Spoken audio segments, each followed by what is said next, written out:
Toss to White. He's in! Patriots win the Super Bowl! Welcome to Patriots Touchback Podcast. This is certainly not a good evening. Welcome along to the Patriots Touchback Podcast. We are in the aftermath of the Patriots. Frankly, disgraceful, abysmal. I don't know what negative adjective you want to use for this game. Losing 34-15 to the Miami Dolphins. We got JD and we got Kieran on board for tonight. Gentlemen, how are we doing this evening? Oh, I wish I could be a lot better. But yeah, that was pretty bad, wasn't it? That was pretty damn bad, and that kind of put a dampener on the weekend. But yeah, how are you guys? JD, you're on mute. Can you hear me now? Yes. Yeah, All good. good. Sorry. No, yeah, not great after Sunday. That wasn't the best game of the season. Let's say that. It truly wasn't. Before we get cracking on the show, make sure you hit the like button, Gronk spike the subscribe button, tell all your friends, follow us on all our social media platforms, follow the podcast on Spotify and on the Sports Social Network. And we're also going to be on Instagram as well. We're on 36 subscribers on YouTube. Remember what we said? We get to 50 subscribers by the end of the season. We will do a giveaway of some brand new merch we've got coming soon. So please get us to 50 subs by the end of the season, please, and hit that like button while you're at it. Okay, gentlemen, where do you want to start? Where do you want to start with this? Because there's no positives to take out of that game apart from the half Hail Mary pass that Drake Maye had a 4 for 15 in garbage time. Apart from that, there was nothing I can take away from that game which showed me any sort of confidence. The defense just kept getting ran over by Devon Achane. The passing game, we got absolutely killed. The only defender who deserved to have his head held, walk off that field with his head held high is Christian Gonzalez. He was the only one who actually done anything in all due purposes. The offense was absolutely awful again. Running game can't do anything. Offensive line, we'll get into the offensive line in this show because this offensive line is going to get a freaking flamethrower at them. It's been pathetic. It's awful. And the coaching. I think it's about time now we have to have some uncomfortable conversations now about coaching, because when it happens once or twice, the rookies are trying to do it. They're trying to build and be better as coaches. But when it's happening every single fucking game, that's what we call in this industry as a trend. And that's now it needs to stop. Kieran, I believe you got some quotes which we need to go through. Yeah, so rough afternoon all round. It's going to be a really tough to find anything remotely positive from that game. I had a good quote earlier from Doug Kyde that said the offense is 50% better because of Drake Maye compared to last season, but the defense is 75% worse because of the players we've lost and the players that are having to play significant roles, and with obviously the loss of Bill Belichick and Steve Belichick and the other defensive coaches that have gone. The roster is just a complete mess. I think that's what it boils down to. Yes, the coaching is a huge question mark, and I'm sure we'll come onto that. Carl, you said there's going to be some difficult conversations to be had about that, and I think that is absolutely true. But just looking at the state of the roster right now, great tweet from Taylor Kyles, who put this out yesterday. Patriots beat reporter, looking at the current state of the roster and the players that are perhaps locked in or at least got a good chance to start for next season. So you have Drake Maye at quarterback, Ramondre Stevenson, Mario Douglas as your wide receiver 3, Hunter Henry as your tight end 1, David Andrews at center, Michael Nwenu right guard, Godshaw as your nose tackle, Barmore DT1, Keon White defensive end, Edge 1, Anthony Jennings, Jawan Bentley and Tavai at linebacker, Gonzalez, cornerback 1, Marcus Jones, cornerback 3, and Kyle Duggar, strong safety. That leaves you without a wide receiver 1 and a wide receiver 2, a second tight end, both offensive tackles, a left guard, an edge rusher. I'd actually have Anthony Jennings as the second. He's listed him as the first. I'd have him as the second. You can get better than Anthony Jennings. He's a good player, but he's not an elite edge. Yeah. It also means a second corner and a free safety. Now, that free safety might be saved by the fact that Peppers is now back. But that is 2, 5, 6, 7, 8, 9 positions, 9 starters that need to be changed at a minimum. And I think that is the glaring problem with this roster. Is an absolute shit show. It is a combination of how Belichick left it, the state of the draft since 2015. Tom Curran went back on his podcast earlier this week and looked at the Patriots' top 3 rounds since 2015. It makes you feel physically ill looking at the players that were taken in those positions. And that is the reason why we are. And we have a general manager at the moment, or executive VP of player personnel, whatever he wants to call himself, that has failed to address the roster and has left it in a sinking ship. And it is a complete calamity. And if he does not strengthen this roster from top to bottom with the draft picks and the $150 to $200 billion in cap space we are expected to have, then that guy is going to get driven out of Boston with pitchforks and torches and flamethrowers and everything you can possibly think of. Because, Christ, what has Elliott Wolf, other than Drake May, what has he actually done to address this roster? I think that's a fairly valid statement there. In all due honesty, there is a magnitude of problems with this squad. Okay, and the offensive line is the prime example, because the only left tackle that we actually have is Vidarian Lowe. That's telling you all you need to know. And all this talk about, he was doing okay. I think PFF graded him as an average left tackle. It just tells you all you need to know. We didn't do enough in the offseason to help this line. We didn't, because here's the thing. I will move on to the penalties in this game. 12 penalties. What kind of fucking shit show are we actually running here in regarding the 12 penalties? I've got 10 of them on my screen. Vidarian Lowe, false start. Jacobs, false start. Lowe, false start. Jacobs, holding. Anthony Jennings. He was offside. Inside eye, obviously means he's offside. Vidarian Lowe, holding. Marcus Jones, holding. Vidarian Lowe, false start. Michael Onwenu, holding on Keishon Butte. It was passed on PI. Keishon Butte, holding, was when on Kyle Duggar. That's 10 penalties. 1, 2, I'm counting 4 penalties by Vidarian Lowe as well. Any other high IQ coach would have lynched him off or got someone else on. But no, Gerard Mayo decides not to do it. No, one, because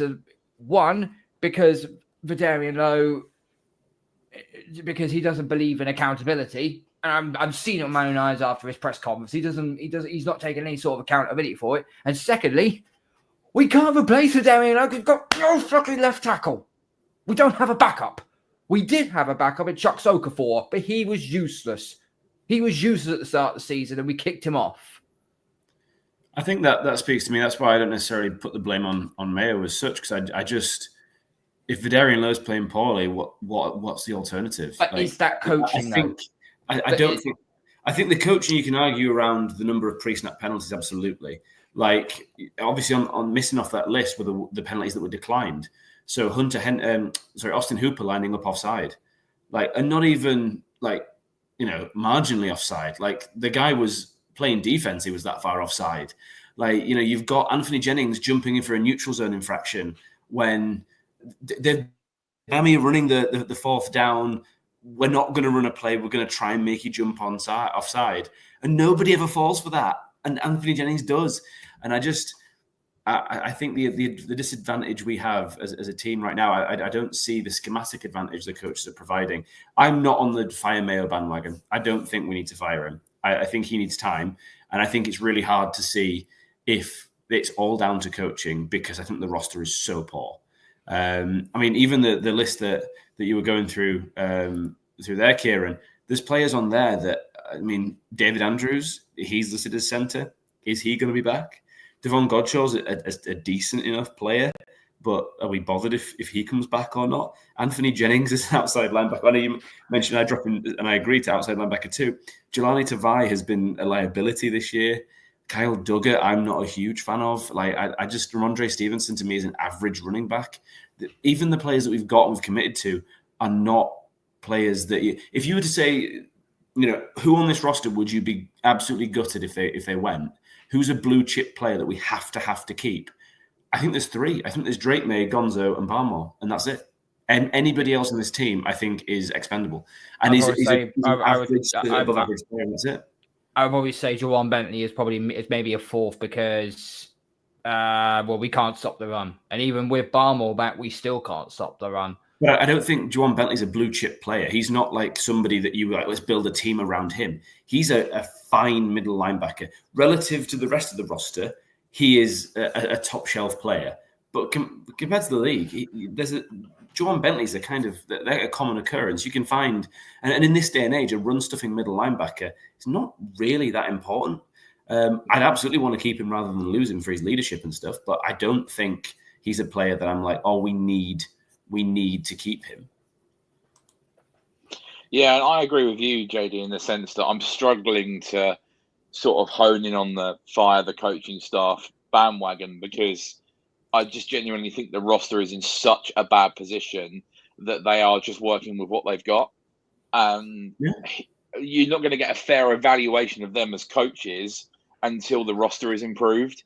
It is a bottom five roster easy. Like you said, 3 blue chip players on the entire roster? When's the last time we had a Pro Bowl player that was selected that was drafted by us in the initial selections? Okay, Mac Jones was an alternate, but that was only because 5 other QBs dropped out. It's embarrassing, how this roster has been constructed. So I'm more of the opinion that if someone's getting fired first, you get rid of Wolf. That's the first port of call. Matt Groh can follow him out the door as well, because that guy's talent evaluation over the last few years has been appalling. And I'm going to say this now. We stood up for a certain person on the podcast last week.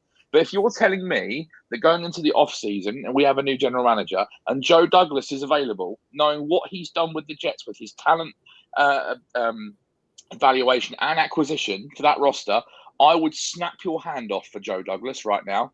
A general manager who actually knows what he's doing and gets good players on the roster.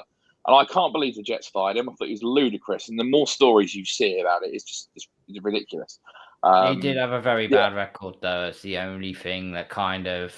Yeah, but I don't think the problem with a GM is the talent evaluation and acquisition. They're drafting it. Their team is very good. They're just playing terribly. He didn't bring in bad players. And I think to a degree, I agree with Kieran that I think the blame, if it's going to lay anywhere currently, I think the majority of the blame, and it's probably not particularly popular, is with Bill Belichick. He has left the cupboard bare, and we have a general manager. I know Groh and Wolf have been there a while, but they are coming into, and the cupboards are empty. There's no talent. And this team, I mean, I had them in the preseason with 4 wins, and I think we're lucky if we make it to that. This is a really, really talent poor roster. And I don't. This is kind of what we expected this year. I think the concern for me is, from a Mayo perspective, is it's the development of the players that we've drafted. Jalen Polk was a good receiver in college. Right now, he's a shell of that player. He is nothing like. If you go back and watch his college film, he is nothing like that player. The whole thing on him coming out was he's got unbelievable hands, and he'll bring a ball in from anywhere. He can't catch for shit right now. The player development, Javon Baker. Why does, in a couple of instances on Sunday, Javon Baker's just running the wrong route. He doesn't know what he's doing. Why have we got Layden Robinson? It's absolutely awful. My concern as well is we've drafted players like Layden Robinson and Caden Wallace and we have a running back in Ramondre Stevenson, who are all built around power running game, running duo, inside zone, gap scheme, stuff like that.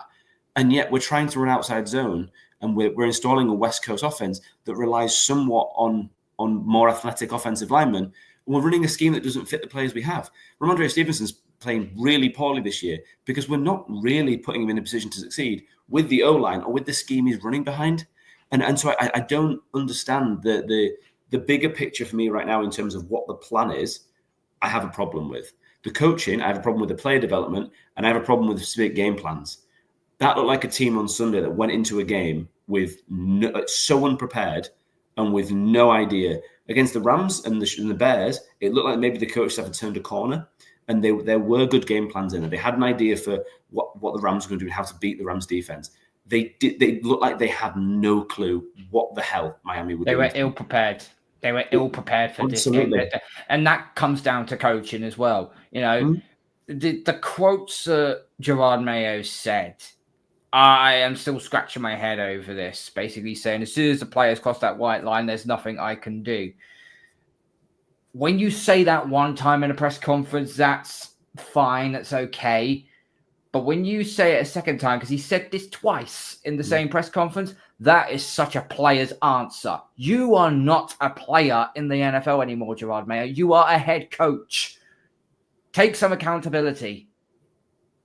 But I think he has a point to a degree, and he is a former player, and he's a player's coach, I think. And I think he is, and at times, I don't think he's been shy this year. And that's probably one of the criticisms of it, that perhaps he needs to be more willing to kind of keep things to himself in press conferences. But I think what he's doing there, and I think the coaches are getting a lot of flack, and potentially rightly so. But I think he is reminding the media, look, this roster's a shit show. And some of the plans we had on Sunday, the things we were looking at and trying to do are okay. But if you watch the All-22 of the weekend, how many plays where Drake's dropping back and we've got max protect, we've got 7 people blocking, and Miami are rushing 4 and still getting there. And there's 3 people out on routes and none of them are open, and there's nowhere for Drake to go. I mean, we tried to run a screen and Ramondre fell over. We tried to run a double pass and KB short-armed it. Like there's just basic things going wrong. And I do understand potentially that the coaches could be pointed at that almost every player seems unprepared and seems to be getting lost. For me, the bigger concern is the miscommunications in the secondary. That the last 2 games, I know the McVay and McDaniel offense are hard to scheme for and understand. There's a lot of motion and eye candy and misdirection and window dressing. But holy shit, there were so many players on defense that are just looking around like, whose guy is that supposed to be? Kyle Duggar was a prime example. I would probably say Kyle Duggar was at fault for all 4. Was partly at fault, not all of the fault, but partly at fault for all 4 of the touchdowns that we conceded. It was embarrassing. Absolutely embarrassing. And the problem is that when you've only got one actual proper corner in Christian Gonzalez, and you've got Marcus Jones and Jonathan Jones who are shorter than me, then you're putting yourself in a massive problem, in a massive issue then, because you've got receivers that are bigger in size and bigger in height that can tower over these 2 dudes, and you don't have that presence. I mean, I think it was Tyreek Hill got shut down, 5 catches for 48 yards. Christian Gonzalez literally shouted at him all game long. And once again, he puts Tyreek Hill in his prison. He's just that good. Unfortunately, you then let Jalen Water, you then let the fucking King Emperor Penguin decide to go off for 144 yards. And that was fine, because I kind of expected that. What I didn't expect was for our old tight end, who we used to have in Jono Smith, completely bulldoze us for 78 yards and a touchdown. I was fuming. I was like, I can't believe this. Once again, this was another player that Belichick just simply did not know how to use, did not know how to operate. He goes to Atlanta, balls out. Goes to Miami, balls out. It always happens to us. Yeah, I wasn't entirely surprised to see that happen with Jonnu Smith, because he had the week before he had 2 touchdowns and over 100 yards. Like, they're using him very well. He just suits that scheme in Miami. I wasn't surprised by Waddle, but then again, typical of Waddle, his season high before playing us was 47 yards. or 57 yards, sorry. And then, but that's normally what happens. You take away Tyreek Hill, they'll find another way. And we need someone bigger on the boundary. I've been saying it for weeks. Someone needs to be opposite Gonzo. Duggar, to me, just does not look fit. Like, he's wearing a spat on his ankle. He looked rusty. He looked lost. I'd like to think that over the coming weeks that's going to improve. But it was a rough day for him. But I think that's one of them where they've gone, like, we need you. Like, you're going to have to play even if you're 50%. And he just didn't look comfortable. And I think that's where he got exposed. I think as well with Duggar, for me, this is one of the concerns with him, that he's always been not particularly strong in coverage. But I think in Sunday, maybe it was the injury, but it looked to me like he was just not prepared. Like the first Johnny Smith touchdown, he's in man coverage with Johnny Smith, who has a delayed release, and Johnny Smith is blocking for for a second, and Duggar's just got his eyes in the backfield.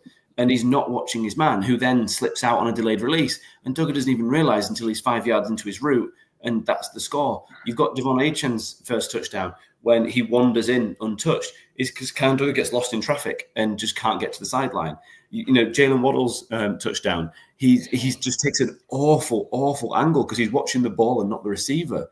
And then he drops an interception in the red zone. So in the first half alone, he was responsible for 17 points. Like, if you catch that interception, they don't kick the field goal. He gives up 2 touchdowns in man coverage. Like, it was one of the worst halves of football I've watched a player have in a long time. Was Kyle Duggar in that first half, and he is very good against the run. He's great at that. But we have far too many players in our back seven, Duggar, Juwan Bentley, Jelani Tavai, who are really good against the run and cannot defend the pass. And I think you saw it last week and you saw it this week with the Rams and Dolphins of similar offenses. They any offense that gets us moving horizontally at the linebacker or safety position, we're just victimized because we do not have the athletes and the horses at those positions. All you do is you motion. Like last week, the Rams did it. You just motion Kupp on Nacua away from Gonzo. They did it with Waddle. They did it with Hill. You think Gonzo covered Hill on something like 50% of his routes because he can't shadow him because he's constantly in motion. Miami ran motion, I think, all but like 2 plays. Like, it was like 94% of plays. Like they're just, if you have one really strong corner, it's really hard now with motion being so prevalent to have him match up one-on-one and just take somebody away. I really struggle. I feel for Marcus Jones because he is such a good coverage guy, but his ball skills are horrific. Like, I've read with the Next Gen Stats that his average degree of separation on the catches that he gave up was 0.7 yards. So he's not getting burnt. He is covering receivers really well. He just can't play the ball in the air. And his size is an issue sometimes, and it was against Nacua. But Waddle's an inch taller than him. It's not like he was getting mossed by somebody. Waddle's 5'9", Jones is 5'8". He shouldn't be getting mossed there. His ability to play the ball in the air is a real issue. And if he develops the ability to do that, I think he'll be really strong. But he is a good slot corner. We can't play him on the boundary. And we're being forced to because we don't have the bodies for him to play in the position he's supposed to be in. And that's, I think, true in a number of scenarios on the Patriots roster right now. But it was just a real struggle, I think, with anybody outside of Gonzalez. It's been a struggle all season long. But the fact of the matter is we are still unable to stop the run. And as I said earlier, and as I said at the start of the show, okay, it doesn't matter whichever team that we somehow go up against, it has always been an issue. Going back to the game against Seattle, against the Jets, against the Niners, against the Texans, against the Jags in London, against the Titans, against the Dolphins again that we've seen today, and against the Rams as well. We've been unable to stop the run. This is not just a one-time occurrence. This has been happening all season long. Covington has got blood on his hands. And as far as I'm concerned, if you're not going to get Gerard Mayo, I think you give him one more season. The only thing you are worrying yourself over with this is the fact that you can't have another season like this. Because not only are you ruining Christian Gonzalez, but you're also going to ruin Drake Maye for a second season. And we don't need that. We don't need that, especially with the amount of holes that we need to fill in this roster. And I do understand what Kieran is saying regarding Elliott Wolf. He has got a big, big job in the offseason. As soon as that final whistle blows in week 18, you better start projecting, better start making some phone calls, and you better start getting this team ready and going for the new season, and then prepare yourself for what players you need to take in the NFL draft. Because my God, we cannot have a season like we've had for the last 2 or 3 years now. We can't have that anymore, especially with Drake. Drake Maye is a stud. Is an absolute stud. He is doing everything off script because there's fuck all out there to help him. That, as I said, that fourth and 15 in garbage time. Yes, it was garbage time, but that's a throw I wouldn't even see Brady make. That's a throw I wouldn't even see Cam Newton make. That's a throw I wouldn't even see Drew Bledsoe make. But yet Drake Maye decided to do it off the fly because fuck it, we need to get points. So I'll just throw it down there. Hope to God someone's wide open. Hooper was wide open, and they got the touchdown. Yes, it means absolutely nothing, but that just shows you the talent we've got. We can't waste that sort of talent. You can't waste talent on Maye. You can't waste that sort of talent on Christian Gonzalez. You can't waste that talent on Christian Barmore. You signed Barmore to this long-term deal, so you now have to try and build this roster properly now. Anything less than I wouldn't say exceptional, anything less than freaking meaty, anything less than just really good, you're out the door. But I also think AVP, the only thing I believe that AVP, in my own personal opinion, has done anything remotely good has been developing Drake Maye, because he has actually done a good job on him. But regarding his play calling, I still find it very... I think that is the most important job, though. Very safe and very passive, unfortunately, in my own personal opinion. AVP is not the we've seen already, there's rumours and rumblings going around that Brian Dable could be sacked by the Giants. It looks like probably by the end of the season. I mean, if they lose to the Cowboys Thanksgiving, that's probably one of the shittest ways of losing your job on Thanksgiving. But anyway, you won't be thankful for that. I am very against losing AVP. Very against. I think he absolutely needs to stay. I think it's hard to tie his scheme down. He's bringing in a new scheme, and I think that's really tough to do when he's inheriting not a very talented roster and a roster that probably doesn't necessarily fit exactly what he wants. I think the most important job of the entire season, I said it on one of the early podcasts at the beginning of the year, the results and the wins are not the important part of this season. Finding out if Drake Maye's any good and developing him is the most important thing. And AVP's done that. And that for me is the priority this season. Once AVP gets talent on the roster, then we can see how his scheme looks, I think. And there are absolutely concerns I have with his sequencing of plays, his marrying up of the run scheme that he's using with the play action scheme that he's using and all those kind of things. Absolutely, I'm concerned about that. But one thing I do not want to happen, and I think this is indicative of a bad franchise, is to take a very talented rookie QB, have him learn a playbook and learn a scheme, and then sweep all that out from under him and give him a new playbook year 2. That's what bad franchises do. I don't think AVP isn't anywhere near enough to say, oh God, this is an absolute just hellscape and we do not want to continue with this. There's been flashes. There's not enough talent to get a full indication of what he's capable of. And he's developed Drake, and Drake looks comfortable in his offense. And I don't think it's the best offense. It's the most revolutionary thing.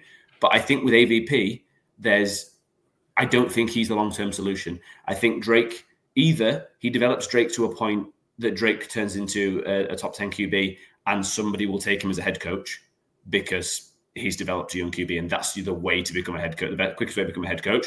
Or Drake outgrows his scheme and we get talent around him and we realize this ain't it and we move away to I think that's where it ends. I don't think he stays for a long time because if it goes really well, he's gone. If it doesn't go very particularly well, I think he's gone as well. What about the DC then? What about Covington? Because I thought he started okay, but since the Jags game, I watched that our defensive scheme, and it's been awful. It's been all over the place. And I know we haven't got the. I know you said we haven't got the horses to go into battle. We've had our horses shot out of cannons, literally. So I think the defensive scheme go on. I was saying, I think the defensive scheme looked kind of manageable and okay when we had everybody healthy. When Peppers was there, when Duggar was there, when Bentley was there, and Barmore was not playing at the beginning of the season, was he? But I think the issue for me is I think we are more talent poor on defense than we are on offense. So I think it's hard to measure there. But I am more skeptical of Covington as a DC than I am of Van Pelt as an OC. Absolutely. I think just going back to Elliot Wolf and the roster, I am at the point where I want to see, like Carl, you said, as soon as that final whistle goes, like he's got to get on free agency. Now that's the first thing that comes. If he doesn't add like 15, NFL quality players to this roster with the cap space we have, 7, 8, 9 starters are missing on that list per Taylor Kyles. So 15 NFL caliber players, maybe half of them have to be starters because you're going to obviously have the draft as well.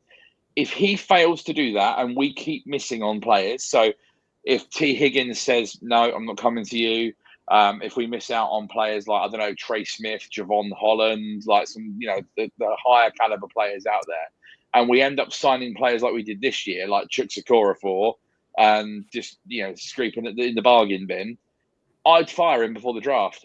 Say, look, you failed at one of your key jobs this offseason. You need to bring talent onto the roster. You've done absolutely nothing. So someone else is going to run the operation for the draft. Like, it's just, what are you adding here? Because then I'd be more concerned about him taking worse players in the draft and setting us back even further. So it's a situation with that though, because obviously there's a little bit of research I've done regarding of the two main tackles in the top of the draft, which is obviously Will Campbell out of LSU and Calvin Banks out of Texas.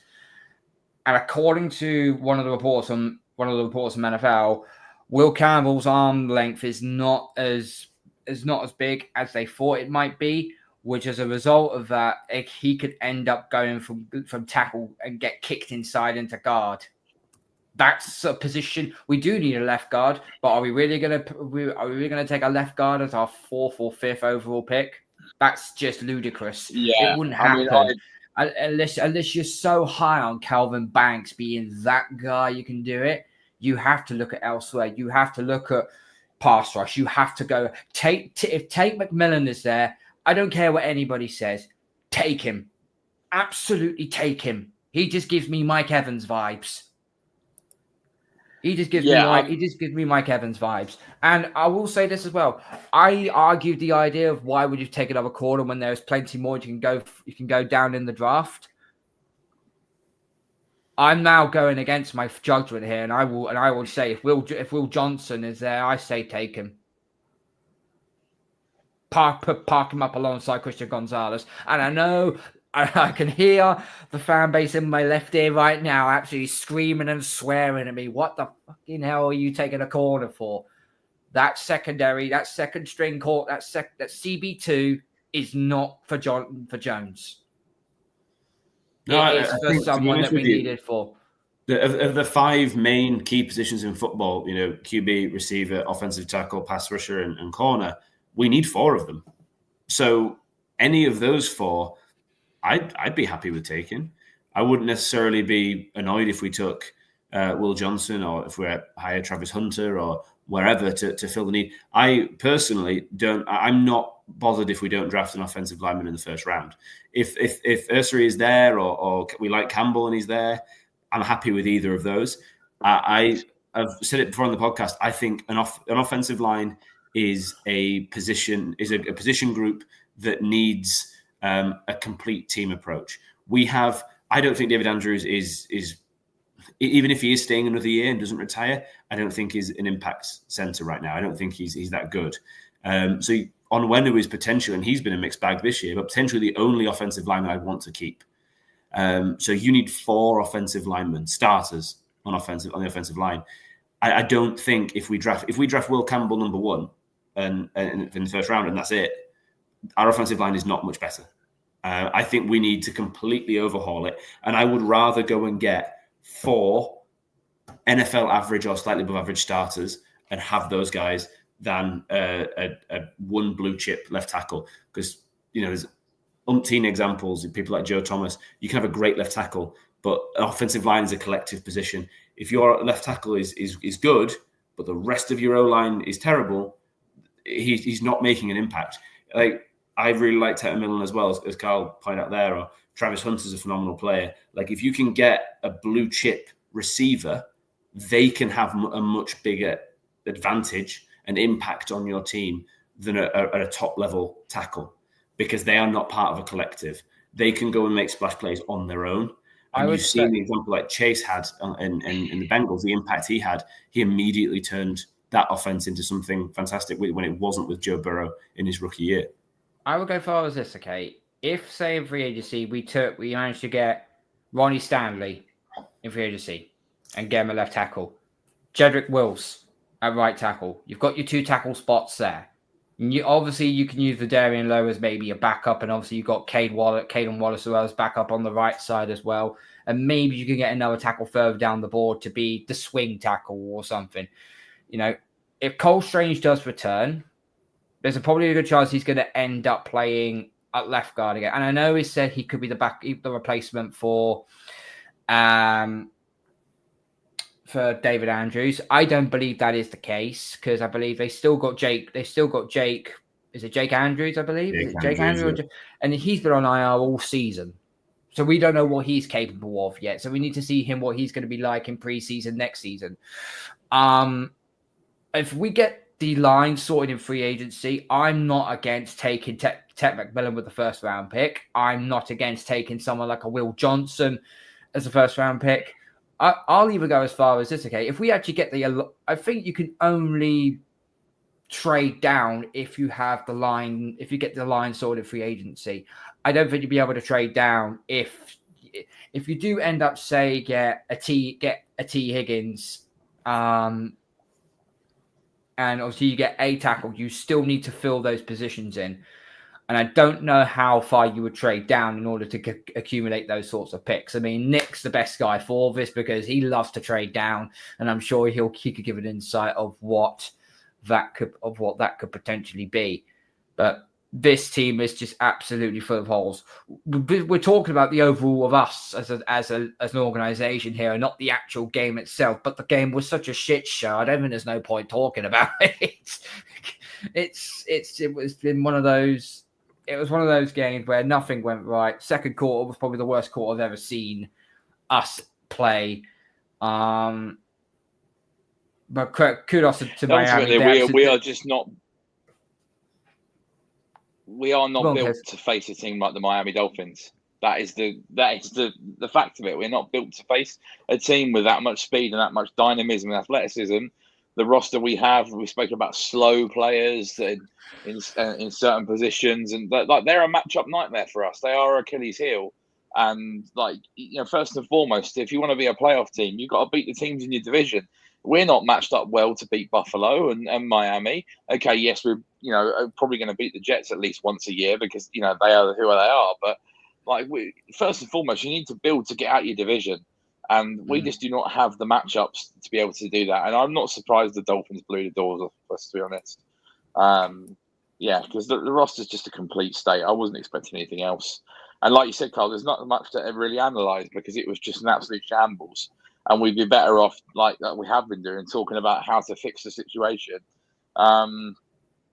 We don't have NFL caliber tackles. We don't have NFL caliber players at so many positions. And that's a worry. It comes down to roster construction. We don't. We really don't. We're on our bye week in literally 2 weeks' time. So in 2 weeks' time, we'll probably all have a good debate show. Do you know what? Any fans that are watching this, either you watch it through X or you watch it through YouTube or Instagram or wherever it might be, we may do a call-in show in 2 weeks' time because that's our bye week. We probably have nothing to talk about. We can then discuss as a fan base, what we need. And I know there's going to be some people going to want Gerard Mayo out. I know there's going to be people who's going to want the coordinators out, and there's going to want them to clean the whole house and do it all again.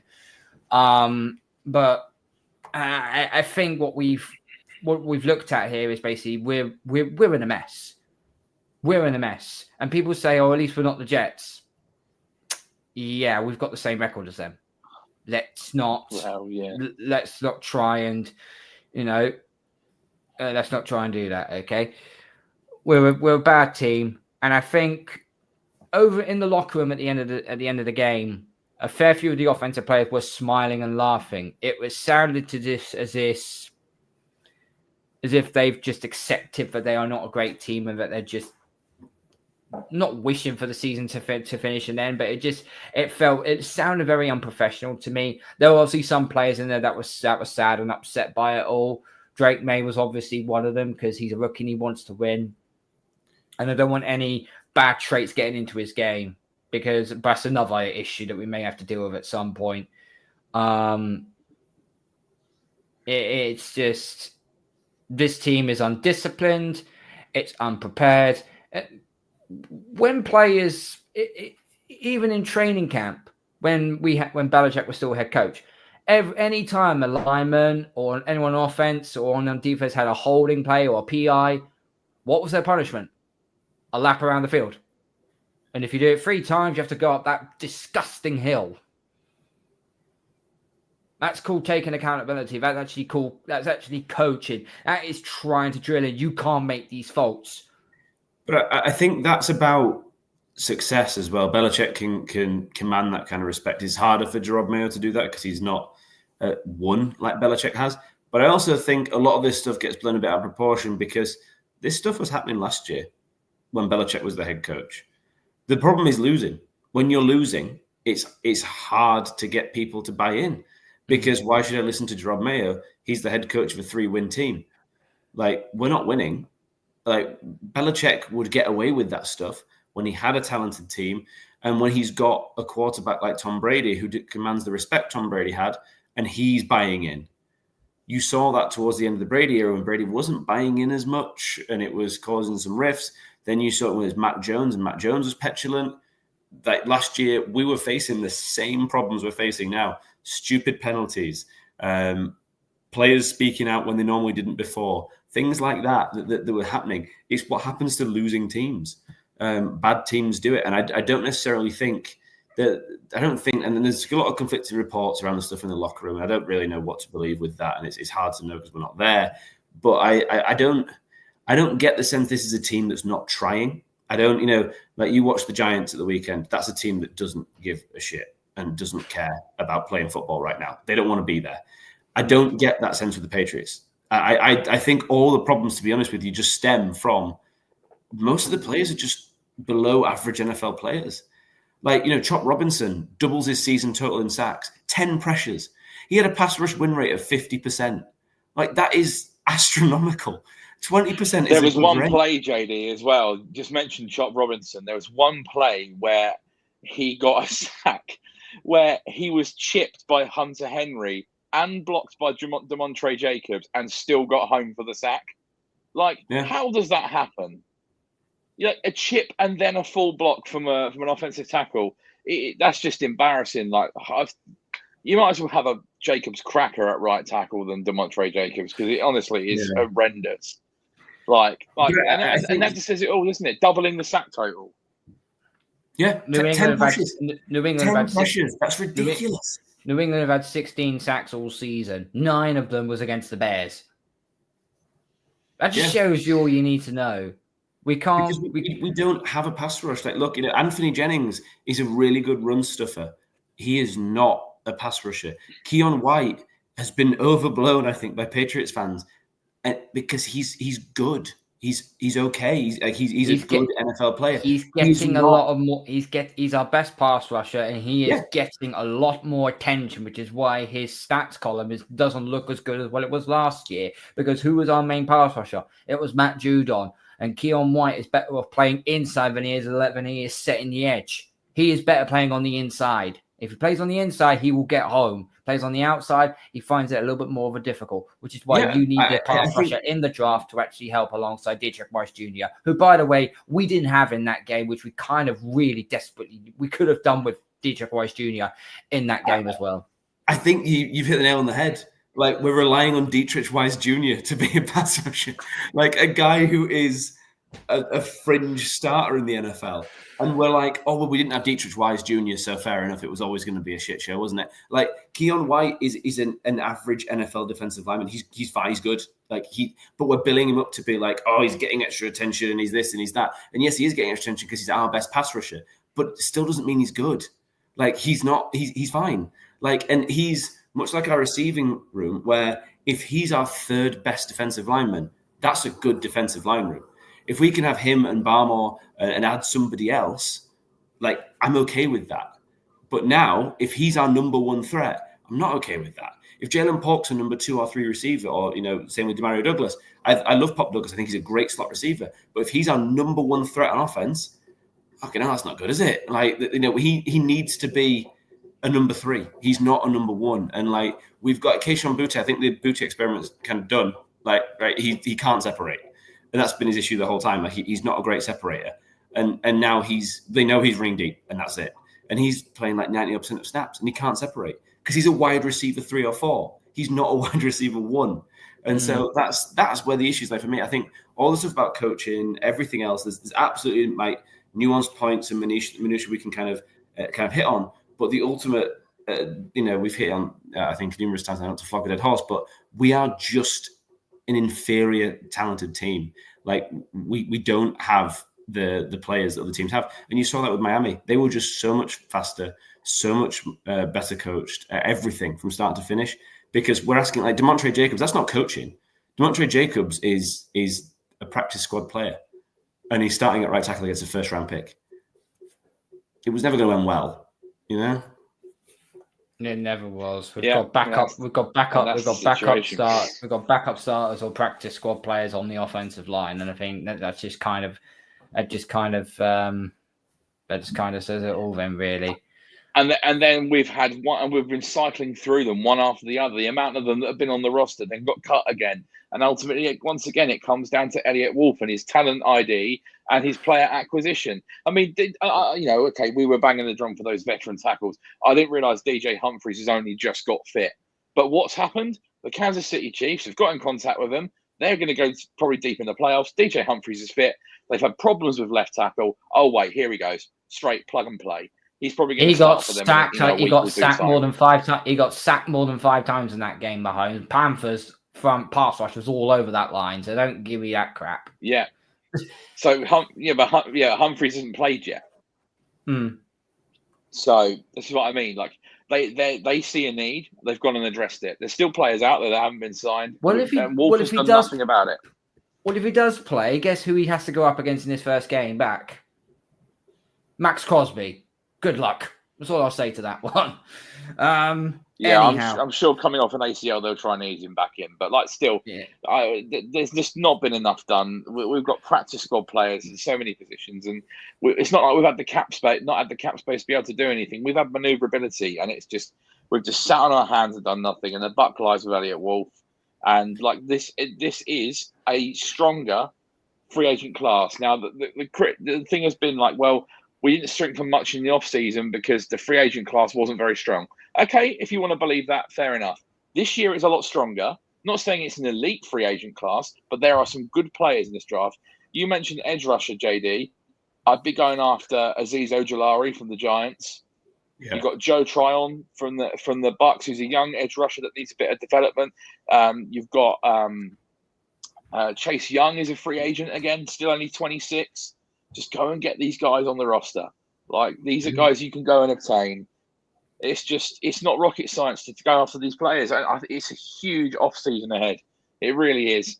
The thing you said earlier, Carl, about the tackles in the draft, I saw that same tweet. The top 3 tackles in the draft, all might be guards. If that's the case, you swerve them. Sign the free agent tackles, Ronnie Stanley, Garrett Bowles, Cam Robinson, and take Ted McMillan. Because like, that guy could be an absolute difference maker for us. Like, I absolutely agree. Making easy decisions. I want the offensive line sorted in free agency because I want to know that that's done and dusted before we get to the draft. I don't want to be putting our hopes on, well, let's hope Will Campbell falls to us or Ursary, whatever he's called, and everything. You know, I don't want to wait for that. I want to make sure that actually by the time we get to the draft, that our O-line is sorted and we're comfortable with it. I don't care if it's the top 5 offensive line. I just want it to be average. I just want it to not be a turnstile because we've seen already with Drake coming into the offense, we've gone from a 50% pressure rate to about a 37% pressure rate, which is a great jump. He makes his pocket maneuverability, his mobility, his decisiveness compared to Jacoby Brissett. That's helped the offensive line. If we can just creep towards average on the O-line, that's great. That's what I want. You look at the top teams outside of the Lions and the Eagles, there's probably not really dominant offensive lines there. Like, teams are getting by with you just have to be average. You don't have to be good or great. And I think that's why, like Kieran, I completely agree with you. I want a playmaker, a difference maker, a pass rusher, corner, wide receiver, at top end of the draft to give. Because right now, I think our receiving room is a problem. I think Nick's OT1 in this coming class, which is a bit contrarian, is the kid from Ohio State who's just got injured, Simmons. Now he's got like a second round grade. Now that'd be absolutely fine by me. If we're picking in the top 5, we get Tetariah McMillan, and then Nick's number 1 tackle is on the board in the top 5 of the second round, who's just come off an injury. He can end up being a starting tackle in a year's time. Like, that is the perfect scenario. What sort of injury though? What sort of injury is this I must tackle admit, got? I don't know what it is. But he got. If it's an ACL, then he's going to fall down the ball a lot more. It's an ACL, he's going to fall down the ball a little bit. If it's like a little bit of a little bit of an ankle injury or something or other, might not be. Yeah, so it's left knee that'll keep him out for the remainder of the season, but they haven't announced it yet, I don't think. Okay. That's something we'll have to keep an eye on. But still, I think the best franchises, like, when it comes to acquiring players by the draft and free agency, make the easy decisions. The best teams, the best franchises, when they sit there and just take best player available because they know it will make an impact for their team, or they take the player that 99% of people have mocked to them saying, this makes sense for you, this is the correct pick. I think sometimes teams try and be a bit too contrarian, or they think outside the box, go, no, we're going to swerve and do something different. I think just take the obvious player, and that you can't go wrong with that. If you're presented with players that you know are going to be good, just take them. Just make them. And I think that's what Elliot Wolf has got to do. Like, if he wants to save his job, he's got to make the simple, obvious decisions in the off season. Otherwise, we're going to be sitting here in a year's time, and he's going to be fired. The coaching staff are going to be fired. And we're going to be, going into another season having won 3 or 4 games. And I absolutely think this is probably going to be more than a single off-season rebuild. I don't think we're going to fix everything because look at the beginning of the show we started with, the number of holes we have. Was it 9 or 10 spots really? That we're looking at needing to fill on a starting lineup. That's not even to add depth. Because I think a lot of the players we have now, like, I wouldn't necessarily want as backups because we've seen that they're not great. So I think there's a lot of room for improvement in a lot of different places, and I think it'll take a couple of off seasons to do that. Because in order to do it in one off season, we're going to have to hit on an absolute monster of a draft class, and I don't necessarily have faith that we can really do that. The only look at the mid-round picks. Like, they're not players who've come in and made an impact. The only team I recall in the last decade that actually hit on all their draft picks and actually excel was the Saints back in 2017. That draft class, which they had, was unbelievable. They were outstanding. Was it 2017 or 2016? Marshall Lattimore, Ramczyk, Hendrickson. They literally hit on every single one of them. The GM obviously got a golden throne. Michael Thomas as well, was he in that class? Slot guy. I think the Lions last year had a pretty good one, didn't they? With like Jack Campbell, Jameer Gibbs, Sam Laporta, Brian Branch. I think they were all came from. Oh, Branch has been unbelievable. Branch has been unbelievable. Yeah, so I think they're 2023 was their first 4 picks were pretty damn good. But yeah, it's, you saw it with the Seahawks with their Legion of Boom. They got most of them in one draft. Like you can do it, but the draft is a crapshoot ultimately.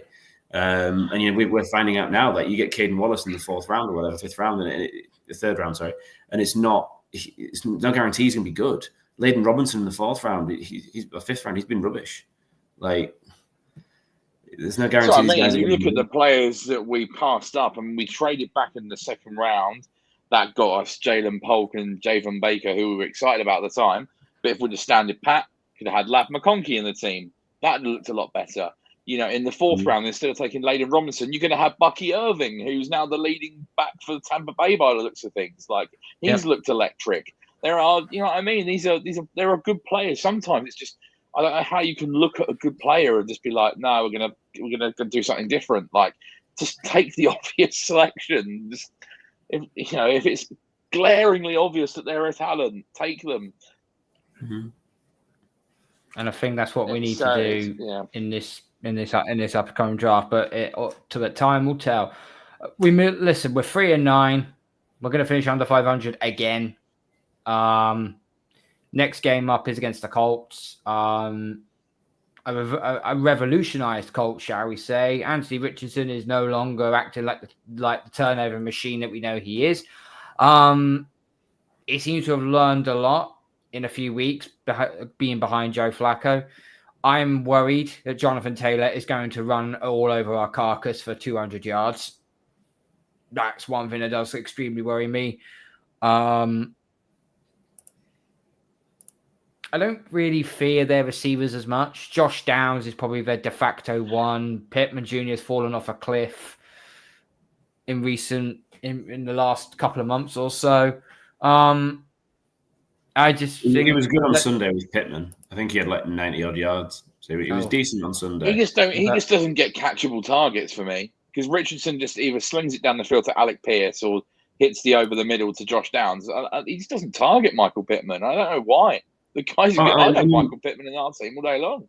I think I rate Pittman, but I think Richardson had 11 completions, I think. Mm-hmm. So he's not good. It is going to be hard to get receivers the ball with any consistency because he's got an under 40% completion percentage on the day. Like he is, and then he still ends up with, what was it, like 170 yards or something on like 11 completions, which is ridiculous. It's stupid. Two things New England need to do. They need to stop Jonathan Taylor at all costs, if they can, that is. And the second one of all, they have to keep the edge on Anthony Richardson. Because if you let him out, that's an accident waiting to happen. He can take off. And this guy does have a little bit of he's lesser built than Cam Newton, but he will truck people down. I think it was the last game I saw of it where he absolutely trucked a safety down. So you've got to keep the edge on this guy. Keep him in the pocket and make him pass. Make him play. Make him be happy feet in the pocket, because then you'll get him to turn the ball over. And I think that'll be the key to this game in order to get us. But with ours, I mean, the Colts defense has been susceptible most of the season, so it can be had. But we've got to sort this running game out. Ramondre Stevenson cannot have a game like he had over last weekend. He cannot. 1.6 yards a carry. Wow, even you and I can probably run for more than that, and we're built like twigs. So I think it's a good running back. Sorry, go on. Go on. No, go on, JD. Go on a second. I was just going to say, looking at his stats, like going into I don't know what it looks like now. I'm just trying to get it up on PFF now. But going into this game on the season, he had like 34 missed tackles forced, and I think he had 10 in week 1 and 7 in the second game against the Jets, and then he's had 17 the rest of the year. He had 1 again on Sunday. Like, he's got 7 against the Jets in week 8, 10 against Cincinnati in week 1. He hasn't got more than 3 the rest of the season. Like, he is, the offensive line is not paving the way for him, and he's not making people miss. He's just not. He is really struggling, I think, at the minute. I mean, he has nearly as many fumbles as touchdowns. It's not. I've not been impressed with him so far this year. I think he relying on his running game really could have been a huge factor helping Drake. I do not think the offensive line has put him in a great position. I absolutely want to make sure that's clear, but I don't think he's maximizing the chances he's getting when he is getting them. The amount of times you see him in space and he just does not make anybody miss. Whereas at the beginning of the year, that first game, we waxed lyrical about him on here when he had 120 yards and 118 of them were after contact. And the game plan was consistently get him one-on-one with a DB and he'll make them miss. And he's just not doing that. He's getting tackled by the safety every time he gets to the second level. He was getting tackled by corners. He fell over on a screen. Like he's not playing like himself or like he's capable of right now. And I think I'm very concerned about Ramondre because even when you saw Gibson come in, Gibson looked like he was shot out of a cannon compared to Ramondre Stevenson on a couple of those rushes. Where you're thinking Antonio Gibson is a decent number 2 running back, but he shouldn't be making Ramondre Stevenson look like that. Shouldn't be, but I think this is a bad year for Ramondre to have a down year. Yeah, because next year he'll go into a contract year. Just because this is a deep. Well, no, he signed the extension, but this is a really good deep running back class as well. Like, obviously we know that Gene T is the cream of the crop, but you've got the kid from UNC, Hampton, Johnson from Iowa, the 2 guys at Ohio State, Sampson from Tennessee, Giddens at Kansas State, Ollie Gordon at Oklahoma State. You've got Devin Neal at Kansas. You've got Jaden Ott at Cal. Donovan Edwards of Michigan, Rocket Sanders, South Carolina, Nicholas Singleton, Penn State, and a guy that I watched on TV the other night who intrigues me, Arizona State's Cam Scatterboo, who is basically like a what a name, Christian McCaffrey light. Like the guy has been phenomenal. They're saying that if he had more touchdowns this season, he'd probably be in the Heisman race. So like he's been a monster through the air and on the ground. This is a great deep running back class. I'm taking one. If I'm Elliott Wolf, I'm taking one. Because we need a third back anyway with the 2 guys. And one of those guys could emerge and end up being the starter long term. This is a very, very good running back class. And if Stevenson's having a down year, it ain't going to take much for one of those guys to take over. I mean, look how good Rashad White was for the Bucs last year. And Bucky Irving has come in and gone, no, this is mine. 4th round rookie has just usurped him.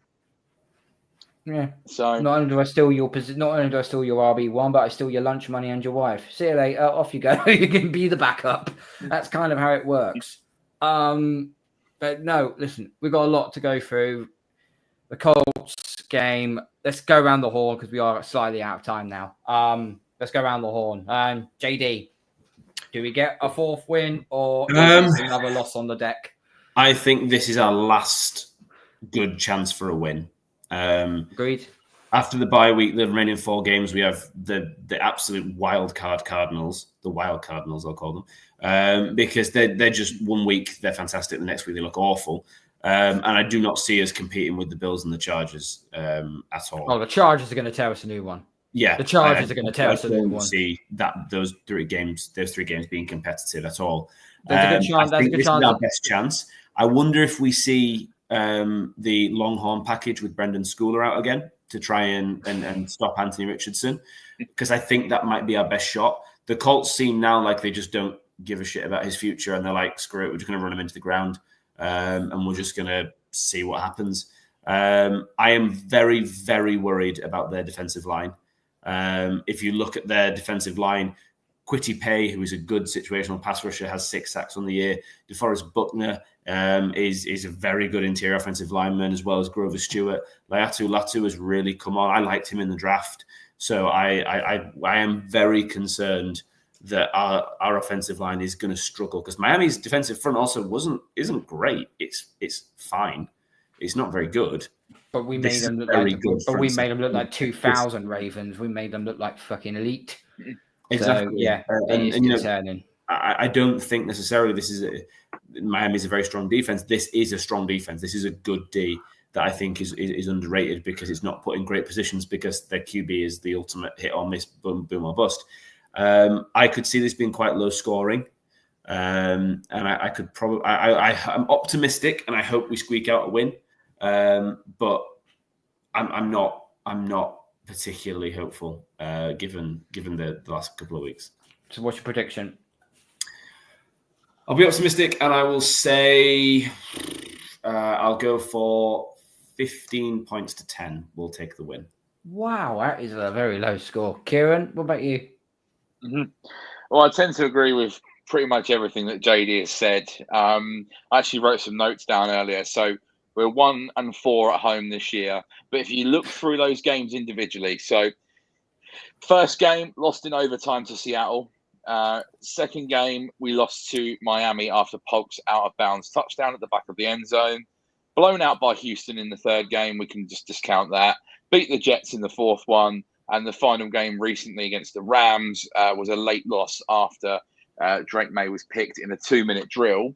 So the loss to Houston was obviously 20 points, but the combined points of the other defeats is 14.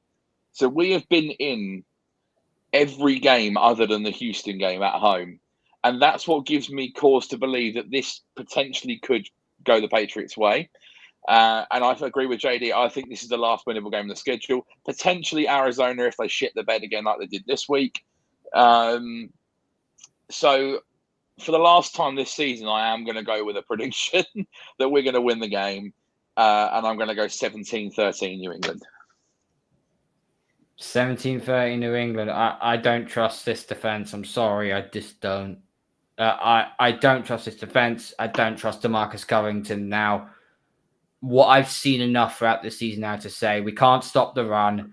Jonathan Taylor's a problem. Anthony Richardson knows how to run with the ball. It's going to be one of those. I don't think this is going to be a defensive game. I think this is going to be a high-scoring one. I think we're going to see Drake Maye come out and literally light up the sky in this game. And I think in this case now, I think you've got to. If you're going to showcase against, say, I don't know, a T. Higgins here next season, you've got to start showcasing. And I think this is the game, probably the only game we have a chance of doing it. But I've still got the Colts. I've got the Colts winning this game, 30-27. Shootout. A shootout. Yeah, I can't see anything but a high-scoring game. Yeah, I'd love to see a shootout win. Like if it was 30-27 the other way, I want Drake to have his first 303 game. 300 yards, 3 touchdown passes, no turnovers, a nice shootout game. Yes, okay, we could say, the defense are giving up a lot of points again, but I think we'd be pretty happy if we won a high-scoring, entertaining game like that. I think the fans at Gillette probably need it as well and deserve it. They do. Because the weather's going to start getting cold. But like I said, apart from that Houston game in Drake's debut where we played a really good Houston team, we've been in every home game. And the lost to Seattle 3 points, lost to Miami 5 points after the overturn, lost to Rams 6 points. I don't think we're going to lose by more than one score. I think we'll keep it competitive and hopefully we can squeeze out a win. And then we'll finish another season at 4-13. Yeah, I absolutely wouldn't be surprised with a loss, and I'm probably expecting it, to be honest, but I'm trying to remain optimistic. I agree. Yeah. The last winnable game of the year. I have actually looked at the weather forecast, and the warmest it's going to be on Sunday is apparently 3 degrees. The coldest -4. Tasty. That suits New England down. That suits New England down to the ground, but it also suits the running game down to the ground as well. So I did look earlier, funny enough, on weather to see, whether there was any correlation between the Colts playing outside of a dome on the road and whether that affected performance. But they haven't played on the road that much this year in cold weather at all. But in their last road game outdoors, they did beat the Jets at MetLife, which obviously the weather wouldn't have been fantastic. The Jets are a tire fire right now. I mean, we beat the Jets. What does that say? Yeah, but if it had been obvious correlation that they struggle outside in cold weather, then that could have been something you could perhaps hang your hat on. But they do have an autumn outside victory over a team. So, I mean, who knows? It might be a lot colder in New England this weekend, and they might struggle with it being a dome team. But we'll see. We'll see. All right. that's the end of our show, guys. Thank you to Kieran. Thank you to JD. Thank you to everyone who's been watching. Thank you to everyone who's been listening on the podcast. Make sure you smash the like button on your way out. You hit the subscribe button. Tell all your friends. Follow us on all our social media platforms. Follow the podcast on Sports Social Network and on Spotify as well. Remember, guys, we are on the road to 50 subscribers. Once we get there, we will do a merch giveaway. We'll do a little random draw, do a merch giveaway to one lucky participant once we reach 50 subscribers. So make sure you check us out for that. But for now, we are getting on out of here. Thank you to everyone for watching. Another loss. We're in pieces. Absolute pieces. Maybe we can have one more victory before the bye week, and hopefully go into the bye with be a bit more cheerful. Because this season's an absolute joke. It's a nightmare. Good night, people. Go Patriots.